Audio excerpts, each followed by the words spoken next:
Southeastern Conference Whip Around, sponsored by AT&T. Florida goes to Missouri this week trying to extend this 5-0 start, and the big key is their passing offense of all things. They're 42nd in the nation in passing. Nobody thought this was possible looking at that team last season under Will Muschamp, but it just shows you the importance of coaching.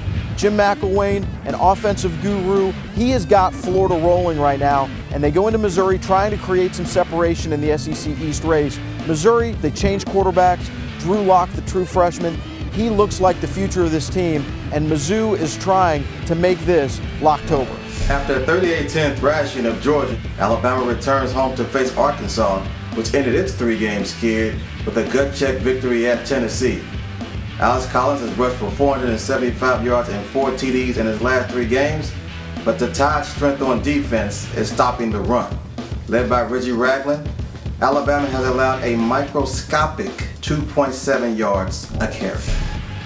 A lot of people are talking about Ole Miss and the turnover situation, and yes, they are turning the ball over too much, but what's happened to the Land Sharks? That defense that was so good last year, this season, they're just 84th on their third down defense. They're 60th in pass efficiency defense, 48th in total defense. That's not good enough. That's not going to win in the SEC. Now, this week, Ole Miss goes outside the league. New Mexico State shouldn't be a problem, but if they're really going to contend for the West, that defense needs to tighten up.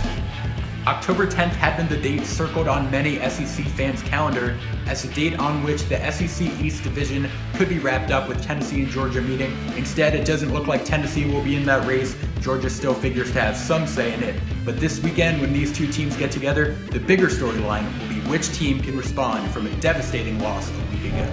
LSU's Leonard Fournette is coming off his 3rd consecutive 200-yard rushing game last week. Now he's got a chance to go for 4 in a row against South Carolina, and he's got a good chance to do it.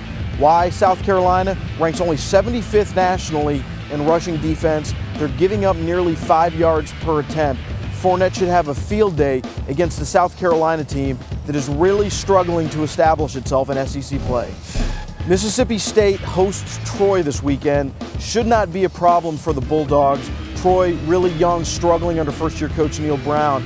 But let's focus for a second on the Mississippi State defense.